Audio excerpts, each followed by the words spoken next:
कांग्रेस ਨੂੰ ਲੱਗਿਆ ਵੱਡਾ ਝਟਕਾ। बीजेपी ने माझे ਦੇ ਵਿੱਚ ਕੀਤੀ ਸਨਮਾਰੀ। ਵਿਧਾਇਕ ਫਤਿਹ ਜੰਗ ਬਾਜਵਾ ਅਤੇ ਬਲਵਿੰਦਰ ਲਾਡੀ ਦੇ ਹੱਥ ਛੁਡਾ ਕੇ बीजेपी ਦੇ ਵਿੱਚ ਹੋਏ ਸ਼ਾਮਿਲ।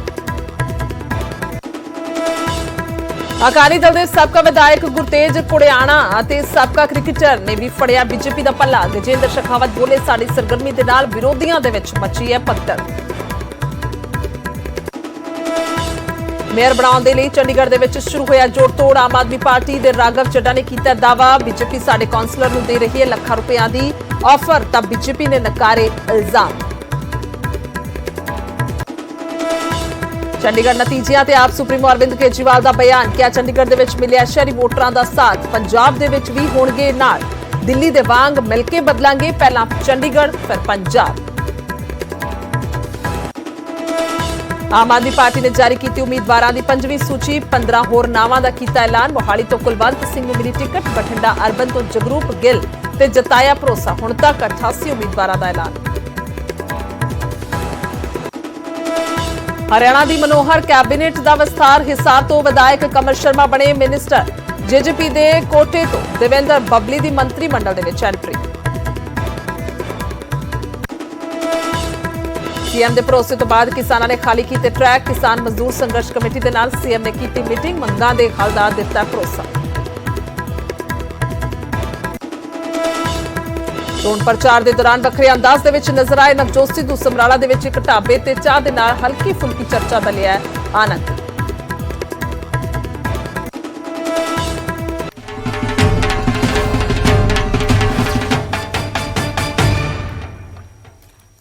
ਸਤਿ ਸ਼੍ਰੀ ਅਕਾਲ। ਇਸ ਸਮੇਂ ਦੇ ਬੁਲੇਟਿਨ 'ਚ ਸਵਾਗਤ ਹੈ। ਮੈਂ ਤੁਹਾਡੇ ਨਾਲ ਗੁਰਜੋਤ ਸੰਧੂ। ਖਬਰਾਂ ਦੀ ਸ਼ੁਰੂਆਤ ਕਰਦੇ ਹਾਂ ਇੱਕ ਵੱਡੀ ਖਬਰ ਤੋਂ।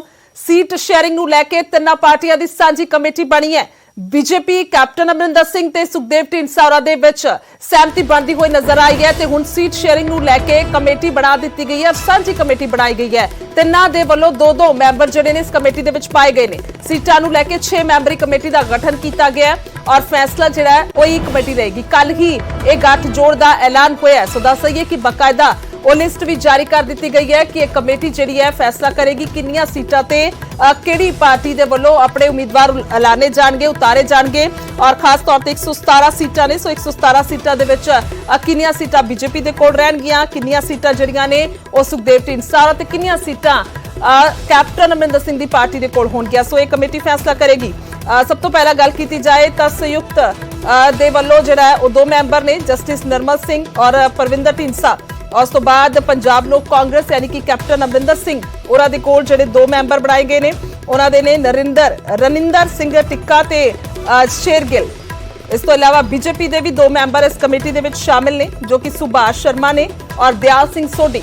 ਸੋ 6 ਮੈਂਬਰੀ ਕਮੇਟੀ ਦਾ ਗਠਨ ਜਿਹੜਾ ਉਹ ਕਰ ਦਿੱਤਾ ਗਿਆ। ਇਹ ਕਮੇਟੀ ਫੈਸਲਾ ਲਏਗੀ ਕਿ ਕਿਸ ਤਰ੍ਹਾਂ ਦੇ ਨਾਲ ਜਿਹੜੀਆਂ ਸੀਟਾਂ ਨੇ ਔਰ ਕਿਵੇਂ ਵੰਡ ਹੋਣੀ ਹੈ ਔਰ ਕਿਸ ਆਧਾਰ ਤੇ ਜਿਹੜੀ ਵੰਡ ਹੋਏਗੀ ਉਹ ਖੈਰ ਇਸ ਕਮੇਟੀ ਦੇ ਵੱਲੋਂ ਹੀ ਫੈਸਲਾ ਲਿਆ ਜਾਏਗਾ। ਯਾਨੀ ਕਿ ਪੂਰਨ ਤੌਰ ਤੇ ਜੋ ਇਹ ਗੱਠਜੋੜ ਬਣਿਆ ਇਸ ਦੇ ਵੱਲੋਂ ਇਹ ਫੈਸਲਾ ਇਸ ਕਮੇਟੀ ਤੇ ਛੱਡ ਦਿੱਤਾ ਗਿਆ। ਉਹਨਾਂ ਦੇ ਆਧਾਰ ਤੇ ਹੀ ਜਿਹੜੇ ਨੇ ਉਹ ਫੈਸਲੇ ਕੀਤੇ ਜਾਣਗੇ। ਉਹਨਾਂ ਦਾ ਹੀ ਫੈਸਲਾ ਜਿਹੜਾ ਉਹ ਅਖੀਰ ਦੇ ਵਿੱਚ ਹੋਏਗਾ, ਮੰਨਿਆ ਜਾਵੇਗਾ। ਹਾਲਾਂਕਿ ਇਹ ਕਮੇਟੀ ਜਿਹੜੀ ਆ ਉਹ ਜੇ ਬੈਠੇਗੀ ਉਸ ਤੋਂ ਬਾਅਦ ਫੈਸਲਾ ਹੋਏਗਾ, ਪਰ ਇੱਕ ਸਾਂਝਾ ਇੱਥੇ ਹੱਲ ਲੱਭਣ ਦੀ ਕੋਸ਼ਿਸ਼ ਕੀਤੀ ਹੈ ਕਿਉਂਕਿ ਸਭ ਤੋਂ ਵੱਡਾ ਪੇਚ ਜਦੋਂ ਗੱਠਜੋੜ ਹੁੰਦੇ ਨੇ ਤਾਂ ਉੱਥੇ ਹੀ ਫਸਦਾ ਕਿ ਆਖਿਰਕਾਰ ਕਿੰਨੀਆਂ ਸੀਟਾਂ ਤੇ ਕਿਹੜੇ ਉਮੀਦਵਾਰ ਜਿਹੜੇ ਨੇ ਕਿਹੜੀ ਪਾਰਟੀ ਐਲਾਨੇਗੀ। ਔਰ ਜਦੋਂ ਗੱਠਜੋੜ ਹੁੰਦੇ ਨੇ ਤਾਂ ਉਦਾਂ ਹੀ ਪਹਿਲਾਂ ਹੀ ਜਿਹੜਾ ਸੀਟ ਸ਼ੇਅਰਿੰਗ ਨੂੰ ਲੈ ਕੇ ਸਹਿਮਤੀ ਬਣ ਜਾਂਦੀ ਹੁੰਦੀ ਹੈ ਕਿਉਂਕਿ ਜਦੋਂ ਸ਼੍ਰੋਮਣੀ ਅਕਾਲੀ ਦਲ ਤੇ ਬਸਪਾ ਦਾ ਵੀ ਗੱਠਜੋੜ ਹੋਇਆ ਤਾਂ ਉਦੋਂ ਵੀ ਵੇਖਿਆ ਗਿਆ 117 ਦੇ ਵਿੱਚੋਂ 20 ਸੀਟਾਂ ਜਿਹੜੀਆਂ ਨੇ ਉਹ ਬਸਪਾ ਨੂੰ ਦੇ ਦਿੱਤੀਆਂ ਗਈਆਂ ਸੀ ਤੇ ਬਾਕੀ 97 ਸੀਟਾਂ ਸ਼੍ਰੋਮਣੀ ਅਕਾਲੀ ਦਲ ਨੇ ਆਪਣੇ ਕੋਲ ਰੱਖੀਆਂ ਸਨ। ਸੋ ਇਸੇ ਤਰ੍ਹਾਂ ਦੇ ਨਾਲ ਸੀਟ ਸ਼ੇਅਰਿੰਗ ਨੂੰ ਲੈ ਕੇ ਜਿਹੜਾ ਉਹ ਫੈਸਲਾ ਹੋਣਾ ਔਰ ਹੁਣ 6 ਮੈਂਬਰੀ ਕਮੇਟੀ ਦਾ ਗਠਨ ਕਰ ਦਿੱਤਾ ਗਿਆ ਸੀਟਾਂ ਨੂੰ ਲੈ ਕੇ। ਖਾਸ ਤੌਰ ਤੇ ਸਭ ਤੋਂ ਪਹਿਲਾਂ बीजेपी, ਉਸ ਤੋਂ ਬਾਅਦ ਕੈਪਟਨ ਅਮਰਿੰਦਰ ਸਿੰਘ ਤੇ ਤੀਸਰੀ ਸੰਯੁਕਤ ਸ਼੍ਰੋਮਣੀ ਅਕਾਲੀ ਦਲ ਸੰਯੁਕਤ ਜੋ ਕਿ ਸੁਖਦੇਵ ਸਿੰਘ ਢੀਂਡਸਾ ਹੋਰਾਂ ਦੀ ਪਾਰਟੀ ਹੈਗੀ ਹੈ। ਹਾਲਾਂਕਿ ਬ੍ਰਹਮਪੁਰਾਰੀ ਵੱਖਰੇ ਹੋ ਗਏ ਨੇ ਉਹਨਾਂ ਤੋਂ, ਪਰ ਹੁਣ ਸੁਖਦੇਵ ਢੀਂਡਸਾ ਜਿਹੜੇ ਨੇ ਉਹ ਸਹਿਮਤੀ ਪ੍ਰਗਟਾ ਚੁੱਕੇ ਨੇ ਕੈਪਟਨ ਅਮਰਿੰਦਰ ਸਿੰਘ ਤੇ बीजेपी ਦੇ ਨਾਲ। ਸੋ ਇੱਕ 6 ਮੈਂਬਰੀ ਕਮੇਟੀ ਦਾ ਹੁਣ ਐਲਾਨ ਕਰ ਦਿੱਤਾ ਗਿਆ ਔਰ ਉਸ ਤੋਂ ਬਾਅਦ ਇਹੋ ਕਮੇਟੀ ਜਿਹੜੀ ਹੈ ਸਾਂਝੀ ਕਮੇਟੀ ਫੈਸਲਾ ਲਵੇਗੀ ਕਿ 117 ਸੀਟਾਂ ਤੇ ਕਿੰਨੀਆਂ ਸੀਟਾਂ ਹਿੱਸੇ ਆਉਣੀਆਂ ਨੇ। ਕਿਸ ਆਧਾਰ ਤੇ ਫੈਸਲਾ ਹੋਏਗਾ ਅਜੇ ਕਹਿਣਾ ਸੰਭਵ ਨਹੀਂ ਹੈ। ਇਹ ਕਮੇਟੀ ਜਿਹੜਾ ਉਹ ਤੈਅ ਕਰੇਗੀ। ਪਰ ਕਿਤੇ ਨਾ ਕਿਤੇ ਜੇਕਰ ਗੱਲ ਕੀਤੀ ਜਾਵੇ ਸਮੀਕਰਨਾਂ ਦੀ ਤਾਂ ਬੀਜੇਪੀ ਪੁਰਾਣੀ ਪਾਰਟੀ ਹੈ ਔਰ ਪੰਜਾਬ ਦੇ ਵਿੱਚ ਸ਼੍ਰੋਮਣੀ ਅਕਾਲੀ ਦਲ ਦੇ ਨਾਲ ਰਲ ਕੇ ਲੜਦੀ ਆਈ ਹੈ, ਪਰ ਉਸ ਵੇਲੇ ਵੀ ਕੋਈ ਬਹੁਤੀਆਂ ਸੀਟਾਂ ਜਿਹੜੀਆਂ ਨੇ ਬੀਜੇਪੀ ਦੇ ਕੋਲ ਨਹੀਂ ਹੁੰਦੀਆਂ ਸਨ। ਜ਼ਿਆਦਾਤਰ ਸੀਟਾਂ ਜਿਹੜੀਆਂ ਨੇ ਉਹ ਸ਼੍ਰੋਮਣੀ ਅਕਾਲੀ ਦਲ ਦੇ ਕੋਲ ਹੀ ਰਹੀਆਂ ਨੇ। ਸੋ ਕਿਸ ਤਰ੍ਹਾਂ ਦੇ ਸਮੀਕਰਨ ਬਣ ਸਕਦੇ ਨੇ ਔਰ ਜ਼ਿਆਦਾ ਜਾਣਕਾਰੀ ਦੇ ਲਈ ਮੇਰੇ ਸਹਿਯੋਗੀ ਪੰਕਜ ਕਪਾਹੀ ਨੇ ਗੱਲਬਾਤ ਲਈ। ਜੀ ਪੰਕਜ, ਜੇਕਰ ਇਸ ਕਮੇਟੀ ਦੀ ਗੱਲ ਕੀਤੀ ਜਾਵੇ ਤਾਂ ਕਿਸ ਤਰ੍ਹਾਂ ਦੇ ਨਾਲ ਅਸੀਂ ਇਸ ਨੂੰ ਵੇਖ ਰਹੇ ਹਾਂ? देखो ये कमेटी दो मुद्दों ते काम करेगी। एक तो सीट शेयरिंग ਨੂੰ ਲੈ ਕੇ ਇਸ ਦੇ ਵਿੱਚ ਕੰਮ ਕਰੇਗੀ। ਇੱਕ ਤਾਂ ਸੀਟ ਸ਼ੇਅਰਿੰਗ ਨੂੰ ਲੈ ਕੇ ਇਸ ਦੇ ਵਿੱਚ ਕੈਪਟਨ ਅਮਰਿੰਦਰ ਸਿੰਘ ਦੇ ਬੇਟੇ ਨੇ ਉਹ ਕੈਪਟਨ ਅਮਰਿੰਦਰ ਸਿੰਘ ਵੱਲੋਂ ਜਿਹੜਾ ਵਾ ਉਹ ਇਸ ਕਮੇਟੀ ਦਾ ਮੈਂਬਰ ਨੇ। ਇਸ ਤੋਂ ਇਲਾਵਾ ਟੀ.ਐਸ. ਸ਼ੇਰਗਿੱਲ ਉਹ ਇਸ ਕਮੇਟੀ ਦਾ ਮੈਂਬਰ ਨੇ। ਦੂਜੇ ਪਾਸੇ ਸੁਖਦੇਵ ਸਿੰਘ ਢੀਂਡਸਾ ਦੀ ਪਾਰਟੀ ਹੈ, ਉਹਨਾਂ ਦੇ ਬੇਟੇ ਪਰਮਿੰਦਰ ਢੀਂਡਸਾ ਕਮੇਟੀ ਦਾ ਮੈਂਬਰ ਨੇ ਔਰ ਇੱਕ ਮੈਂਬਰ ਹੋਰ ਨੇ। ਤੀਜੇ ਪਾਸੇ ਸੁਭਾਸ਼ ਸ਼ਰਮਾ ਜੋ ਪੰਜਾਬ ਬੀਜੇਪੀ ਦੇ ਸੈਕਟਰੀ ਨੇ ਉਹ ਇਸ ਦੇ ਮੈਂਬਰ ਨੇ। ਇਸ ਤੋਂ ਇਲਾਵਾ ਇੱਕ ਸ਼ਖਸ ਹੋਰ ਨੇ ਜਿਹੜੇ ਇਸ ਕਮੇਟੀ ਦੇ ਮੈਂਬਰ ਨੇ। ਇਸ ਕਮੇਟੀ ਦੀਆਂ ਮੀਟਿੰਗਾਂ ਹੋਣਗੀਆਂ, ਕੱਲ ਤੋਂ ਮੀਟਿੰਗਾਂ ਇਸ ਕਮੇਟੀ ਦੀਆਂ ਸ਼ੁਰੂ ਹੋ ਜਾਣਗੀਆਂ ਕਿ 117 ਸੀਟਾਂ 'ਚ ਕਿਹੜੀ ਥਾਂ ਤੇ ਬੀਜੇਪੀ ਦਾ ਉਮੀਦਵਾਰ ਮਜ਼ਬੂਤੀ ਦੇ ਨਾਲ ਚੋਣ ਲੜ ਸਕਦਾ ਹੈ ਔਰ ਕਿਹੜੀ ਥਾਂ ਤੇ ਕੈਪਟਨ ਅਮਰਿੰਦਰ ਸਿੰਘ ਦੀ ਪਾਰਟੀ ਦਾ ਉਮੀਦਵਾਰ ਚੋਣ ਮਜ਼ਬੂਤੀ ਨਾਲ ਲੜ ਸਕਦਾ ਔਰ ਕਿਹੜੀ ਥਾਂ ਤੇ ਸੁਖਦੇਵ ਸਿੰਘ ਢੀਂਡਸਾ ਦੀ ਪਾਰਟੀ ਦਾ ਉਮੀਦਵਾਰ ਮਜ਼ਬੂਤੀ ਨਾਲ ਖੜ ਸਕਦਾ ਹੈ। ਤਾਂ ਇੱਕ ਫਾਰਮੂਲਾ ਤਿਆਰ ਕੀਤਾ ਜਾਏਗਾ ਔਰ ਇਸ ਦੇ ਨਾਲ ਕਿੰਨੀਆਂ ਸੀਟਾਂ ਕਿਸ ਨੂੰ ਦੇਣੀਆਂ ਨੇ। ਜਾਣਕਾਰੀ ਇਹ ਮਿਲ ਰਹੀ ਹੈ ਕਿ 70 ਦੇ ਕਰੀਬ ਬੀਜੇਪੀ ਦੀ ਪਾਰਟੀ ਜਿਹੜੀ ਹੈ ਉਹ ਚੋਣ ਲੜ ਸਕਦੀ ਹੈ। ਸਭ ਤੋਂ ਵੱਡੀ ਪਾਰਟੀ ਦੇ ਤੌਰ ਤੇ ਬੀਜੇਪੀ ਨੂੰ ਦੇਖਿਆ ਜਾ ਰਿਹਾ ਹੈ। 70 ਦੇ ਕਰੀਬ ਬੀਜੇਪੀ ਨੂੰ ਜਿਹੜੀਆਂ ਨੇ ਉਹ ਉਮੀਦਵਾਰ ਹੋ ਸਕਦੇ ਨੇ। 30 ਦੇ ਕਰੀਬ ਕੈਪਟਨ ਅਮਰਿੰਦਰ ਸਿੰਘ ਦੀ ਪਾਰਟੀ ਦੇ ਉਮੀਦਵਾਰ ਹੋ ਸਕਦੇ ਨੇ।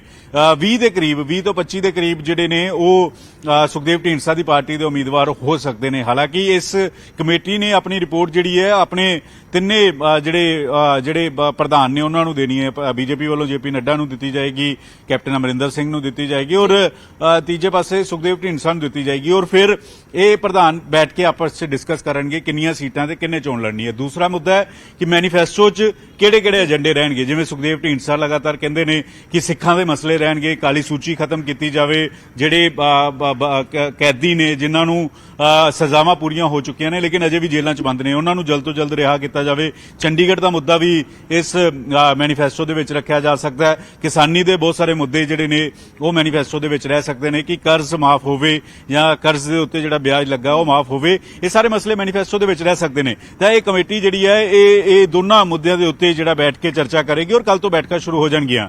ਗੁਰਜੋਤ ਜੀ ठीक है पंकज, फिलहाल शुक्रिया बहुत बहुत तमाम जानकारी दे लई धन्नवाद है। और वाकई ही सीट शेयरिंग जिहड़ा वो बेहद वड्डा मुद्दा है और इस दे लई कमेटी बना दी गई है। 6 मैंबर बना दिए गए हैं जो कि तिन्ना पार्टियां दे विचों 2-2 मैंबर लए गए ने जिहड़े कि बैठ के समीक्षा करनगे और इस परचोल तो बाद जिहड़ा वो फाइनल लिस्ट जिहड़ा हो सकदा है हाईकमांड नूं सौंप दित्ती जावे ते उस तो बाद घोख पड़ताल करके इस नूं जनतक भी कीता जाए। और खास तौर ते जेकर बीजेपी दी गल करिए तां वो वेखेगी कि कित्थे उन्हां दा ज़्यादा आधार है और तरह दे नाल जदों पिछोकड़ दी गल करिए तां चोण लड़ के उत्थों विधायक बने ने या किन्नी वोट उन्हां नूं मिली है उस आधार ते समीक्षा की जाएगी। जेकर कैप्टन अमरिंदर सिंह दी गल करदे आ तां पटियाला जिला उस तो इलावा होर किथे ज़्यादा उन्हां दे जिहड़े ने ओह वर्कर ने समर्थक ने उस आधार ते जिहड़ियां सीटां तय होणगीਆਂ ते सुखदेव ढींडसा होरां दी गल करिए तां सुभाविक तौर ते संगरूर जिला उधर मालवा बेल्ट हैगी है। सो उस आधार ते हो सकदा उन्हां नूं सीटां जिहड़ियां ने ओह वंड दे विच आ जाण। सो समीक्षा सारी की जाएगी किस तरह दे नाल सीटां दी वंड होनी है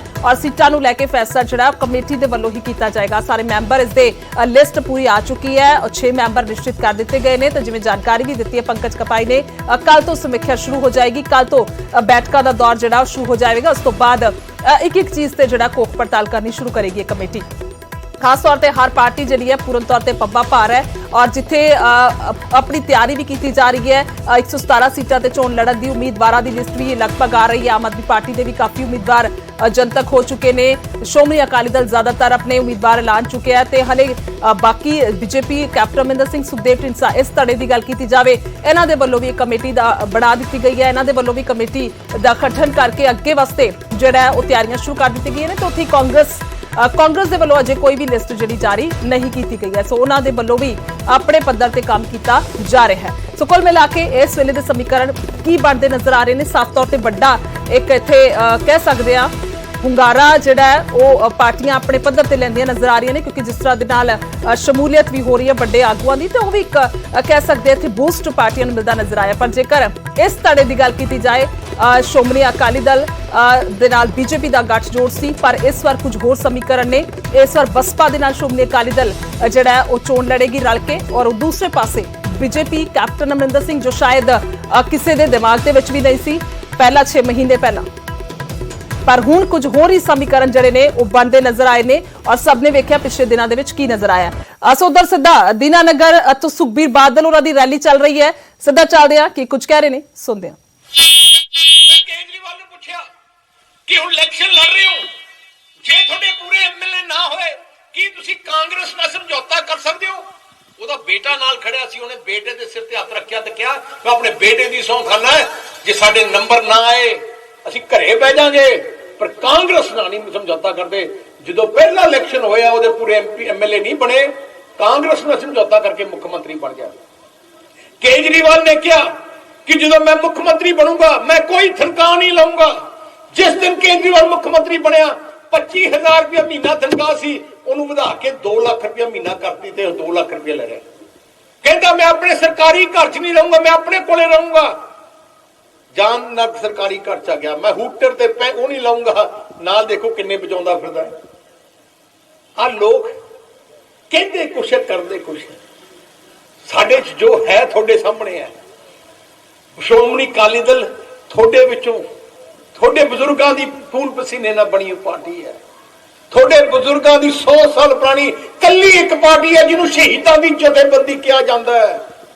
ਹੋਰ ਕਿਸੇ ਨੂੰ ਕੋਈ ਸ਼ਹੀਦਾਂ ਦੀ ਜਥੇਬੰਦੀ ਕਹਿੰਦਾ, ਕਿਉਂਕਿ ਇੱਥੇ ਬਜ਼ੁਰਗਾਂ ਨੇ ਕੁਰਬਾਨੀਆਂ ਦਿੱਤੀਆਂ, ਸ਼ਹਾਦਤਾਂ ਦਿੱਤੀਆਂ ਆਪਣੇ ਦੇਸ਼ ਖਾਤਰ, ਆਪਣੇ ਸੂਬੇ ਖਾਤਰ, ਆਪਣੇ ਪੰਜਾਬ ਤੇ ਕੌਮ ਖਾਤਰ।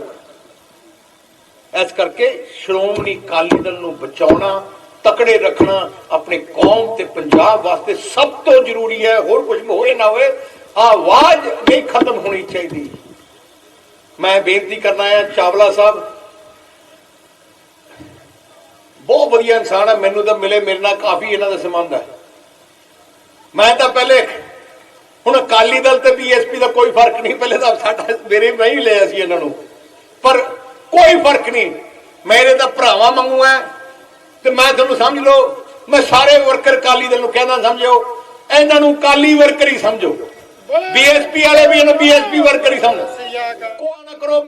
ਸੋ ਇਹ ਰੈਲੀ ਚੱਲ ਰਹੀ ਹੈ, ਔਰ ਉਧਰ ਦੂਸਰੇ ਪਾਸੇ ਸ਼੍ਰੋਮਣੀ ਅਕਾਲੀ ਦਲ ਦੇ ਵੱਲੋਂ ਰਣਜੀਤ ਸਿੰਘ ਬ੍ਰਹਮਪੁਰਾ ਨੂੰ ਵੀ ਟਿਕਟ ਦੇ ਦਿੱਤੀ ਗਈ ਹੈ, ਜੋ ਹਾਲ ਹੀ ਦੇ ਵਿੱਚ ਪਾਰਟੀ 'ਚ ਸ਼ਾਮਿਲ ਹੋਏ ਸੀ, ਘਰ ਵਾਪਸੀ ਜਿਨ੍ਹਾਂ ਨੇ ਕੀਤੀ ਸੀ। ਅਕਾਲੀ ਦਲ ਨੇ ਖਡੂਰ ਸਾਹਿਬ ਤੋਂ ਉਮੀਦਵਾਰ ਐਲਾਨਿਆ। ਹੁਣ ਤੱਕ ਗੱਲ ਕੀਤੀ ਜਾਏ ਤਾਂ 93 ਉਮੀਦਵਾਰਾਂ ਦਾ ਐਲਾਨ ਜਿਹੜਾ ਉਹ ਹੋ ਚੁੱਕਿਆ ਹੈ, ਸ਼੍ਰੋਮਣੀ ਅਕਾਲੀ ਦਲ ਨੇ ਕਰ ਦਿੱਤਾ ਹੈ। ਤੇ 24 ਦਸੰਬਰ ਨੂੰ ਅਕਾਲੀ ਦਲ ਦੇ ਵਿੱਚ ਜਿਹੜਾ ਉਹ ਵਾਪਸੀ ਹੋਈ ਸੀ ਰਣਜੀਤ ਸਿੰਘ ਬ੍ਰਹਮਪੁਰਾ ਹੋਰਾਂ ਦੀ, ਜੋ ਕਿ ਸ਼੍ਰੋਮਣੀ ਅਕਾਲੀ ਦਲ ਦੇ ਵਿੱਚੋਂ ਹੀ ਗਏ ਸਨ, ਔਰ ਕਈ ਤਰ੍ਹਾਂ ਦੇ ਉਹਨਾਂ ਨੇ ਇਲਜ਼ਾਮ ਵੀ ਲਗਾਏ ਸੀ, ਪਰ ਉਸ ਤੋਂ ਬਾਅਦ ਉਹਨਾਂ ਨੇ ਸੰਯੁਕਤ ਸ਼੍ਰੋਮਣੀ ਅਕਾਲੀ ਦਲ ਜਿਹੜਾ ਉਹ ਬਣਾਇਆ ਸੁਖਦੇਵ ਸਿੰਘ ਢੀਂਡਸਾ ਹੋਰਾਂ ਦੇ ਨਾਲ ਮਿਲ ਕੇ। ਪਰ ਫਿਲਹਾਲ ਥੋੜੇ ਦਿਨ ਪਹਿਲਾਂ 24 ਤਰੀਕ ਨੂੰ ਹੀ ਘਰ ਵਾਪਸੀ ਕੀਤੀ, ਤੇ ਹੁਣ ਟਿਕਟ ਜਿਹੜੀ ਹੈ ਉਹਨਾਂ ਨੂੰ ਦੇ ਦਿੱਤੀ ਗਈ ਹੈ। ਖਡੂਰ ਸਾਹਿਬ ਤੋਂ ਹੀ ਉਮੀਦਵਾਰ ਐਲਾਨ ਦਿੱਤਾ ਗਿਆ। ਦੱਸਦੇ ਕਿ ਖਡੂਰ ਸਾਹਿਬ ਤੋਂ ਹੀ ਮੈਂਬਰ ਪਾਰਲੀਮੈਂਟ ਰਹਿ ਚੁੱਕੇ ਨੇ ਬ੍ਰਹਮਪੁਰਾ, ਔਰ ਇੱਕ ਮਜ਼ਬੂਤ ਆਧਾਰ ਕਹਿ ਸਕਦੇ ਹਾਂ ਹਲਕੇ ਦੇ ਵਿੱਚ ਇਹਨਾਂ ਦਾ। ਔਰ ਖਾਸ ਤੌਰ ਤੇ ਜੇਕਰ ਗੱਲ ਕੀਤੀ ਜਾਏ ਤਾਂ ਪੁਰਾਣੇ ਸ਼੍ਰੋਮਣੀ ਅਕਾਲੀ ਦਲ ਦੇ ਟਕਸਾਲੀ। ਸੋ ਖਾਸ ਤੌਰ ਤੇ ਜੇਕਰ ਆਮ ਆਦਮੀ ਪਾਰਟੀ ਦੀ ਗੱਲ ਕਰੀਏ ਤਾਂ ਉਹਨਾਂ ਦੇ ਵੱਲੋਂ ਵੀ ਆਪਣੀ 5ਵੀਂ ਸੂਚੀ ਉਮੀਦਵਾਰਾਂ ਦੀ ਜਾਰੀ ਕਰ ਦਿੱਤੀ ਗਈ ਹੈ। ਸੋ ਹੋਰ ਉਮੀਦਵਾਰ ਐਲਾਨੇ ਗਏ ਨੇ, 15 ਹੋਰ ਉਮੀਦਵਾਰਾਂ ਦੇ ਨਾਂ ਦਾ ਐਲਾਨ ਕੀਤਾ ਗਿਆ ਹੈ। ਮੋਹਾਲੀ ਤੋਂ ਕੁਲਵੰਤ ਸਿੰਘ ਨੂੰ ਟਿਕਟ ਦਿੱਤੀ ਗਈ ਹੈ। ਚਮਕੌਰ ਸਾਹਿਬ ਤੋਂ ਡਾਕਟਰ ਚਰਨਜੀਤ ਨੂੰ ਟਿਕਟ ਦਿੱਤੀ ਗਈ ਹੈ। ਬਠਿੰਡਾ ਅਰਬਨ ਤੋਂ ਜਗਰੂਪ ਗਿੱਲ ਨੂੰ ਉਮੀਦਵਾਰ ਬਣਾਇਆ ਗਿਆ। ਰਾਜਾ ਸਾਂਸੀ ਦੀ ਗੱਲ ਕੀਤੀ ਜਾਏ ਤਾਂ ਬਲਦੇਵ ਮਹਿੰਦਿਆ ਨੂੰ ਟਿਕਟ ਦਿੱਤੀ ਗਈ ਹੈ। ਹੁਣ ਤੱਕ 88 ਉਮੀਦਵਾਰਾਂ ਦਾ ਐਲਾਨ ਹੋ ਚੁੱਕਿਆ ਹੈ। ਔਰ ਇਹ ਲਿਸਟ ਜਿਹੜੀ ਆ ਤੁਸੀਂ ਵੇਖ ਸਕਦੇ ਹੋ, ਇੱਕ ਵਾਰ ਗ੍ਰਾਫਿਕ ਦੇ ਜ਼ਰੀਏ ਨਜ਼ਰ ਪਾ ਲੈਣੇ। ਡੇਰਾ ਬਾਬਾ ਨਾਨਕ ਤੋਂ ਗੁਰਦੀਪ ਸਿੰਘ ਰੰਧਾਵਾ ਉਤਾਰੇ ਗਏ ਨੇ। ਰਾਜਾ ਸਾਂਸੀ ਤੋਂ ਬਲਦੇਵ ਸਿੰਘ ਮਹਿੰਦਿਆ, ਕਪੂਰਥਲਾ ਤੋਂ ਮੰਜੂ ਰਾਣਾ, ਸ਼ਾਹਕੋਟ ਤੋਂ ਰਤਨ ਸਿੰਘ ਕੱਕੜ। ਇਸ ਤੋਂ ਇਲਾਵਾ ਗੱਲ ਕੀਤੀ ਜਾਵੇ ਤਾਂ 15 ਹੋਰ ਉਮੀਦਵਾਰ ਜਿਹੜੇ ਨੇ ਐਲਾਨ ਦਿੱਤੇ ਗਏ ਨੇ। ਜਲੰਧਰ ਵੈਸਟ ਤੋਂ ਸ਼ੀਤਲ ਅੰਗੁਰਾਲ, ਆਦਮਪੁਰ ਤੋਂ ਜੀਤ ਲਾਲ ਪੱਟੀ, ਬੰਗਾ ਤੋਂ ਕੁਲਜੀਤ ਸਿੰਘ ਸਰਹਾਲ, ਚਮਕੌਰ ਸਾਹਿਬ ਤੋਂ ਡਾਕਟਰ ਚਰਨਜੀਤ ਸਿੰਘ ਨੂੰ ਉਮੀਦਵਾਰ ਐਲਾਨਿਆ ਗਿਆ। ਇਸ ਤੋਂ ਇਲਾਵਾ ਗੱਲ ਕੀਤੀ ਜਾਏ ਮੋਹਾਲੀ ਤੋਂ ਹਾਲ ਹੀ ਦੇ ਵਿੱਚ ਆਮ ਆਦਮੀ ਪਾਰਟੀ 'ਚ ਸ਼ਾਮਿਲ ਹੋਏ ਕੁਲਵੰਤ ਸਿੰਘ ਨੂੰ ਟਿਕਟ ਦਿੱਤੀ ਗਈ ਹੈ। ਬੱਸੀ ਪਠਾਣਾ ਤੋਂ ਰੁਪਿੰਦਰ ਸਿੰਘ ਹੈਪੀ ਨੂੰ, ਲੁਧਿਆਣਾ ਦੱਖਣੀ ਤੋਂ ਰਜਿੰਦਰਪਾਲ ਕੌਰ ਛੀਨਾ ਨੇ, ਔਰ ਫਿਰੋਜ਼ਪੁਰ ਸਿਟੀ ਤੋਂ ਰਣਵੀਰ ਸਿੰਘ ਭੁੱਲਰ ਨੂੰ ਟਿਕਟ ਦੇ ਦਿੱਤੀ ਗਈ ਹੈ। ਸੋ ਉਮੀਦਵਾਰ ਜਿਹੜੇ ਨੇ ਐਲਾਨੇ ਗਏ ਨੇ। ਬਠਿੰਡਾ ਅਰਬਨ ਤੋਂ ਜਗਰੂਪ ਸਿੰਘ ਗਿੱਲ, ਅਮਰਗੜ੍ਹ ਤੋਂ ਜਸਵੰਤ ਸਿੰਘ ਔਰ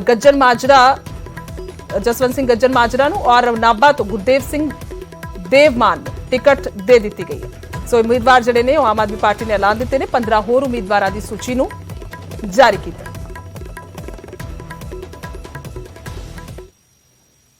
ਉਧਰ ਪੰਜਾਬ ਵਿਧਾਨ ਸਭਾ ਚੋਣਾਂ ਦੇ ਵਿੱਚ ਆਮ ਆਦਮੀ ਪਾਰਟੀ ਨੇ ਸੂਬੇ ਦੀ ਜਨਤਾ ਦੇ ਨਾਲ ਸਰਕਾਰ ਬਣਨ ਤੇ 300 ਯੂਨਿਟ ਤੱਕ ਮੁਫਤ ਬਿਜਲੀ ਦੇਣ ਦਾ ਦਾਅਵਾ ਕੀਤਾ। ਹਾਲਾਂਕਿ ਪਾਰਟੀ ਦਿੱਲੀ ਦੇ ਵਿੱਚ ਲੋਕਾਂ ਨੂੰ 200 ਯੂਨਿਟ ਤੱਕ ਫ੍ਰੀ ਬਿਜਲੀ ਦੇ ਰਹੀ ਹੈ। ਸਰਕਾਰ ਦੇ ਇਸ ਕਦਮ ਦੇ ਨਾਲ ਦਿੱਲੀ ਵਾਸੀਆਂ ਨੂੰ ਕਿੰਨਾ ਕੁ ਫਾਇਦਾ ਹੋ ਰਿਹਾ ਹੈ, ਉਸ ਤੇ ਪੇਸ਼ ਹੈ ਸਾਡੀ ਖਾਸ ਰਿਪੋਰਟ।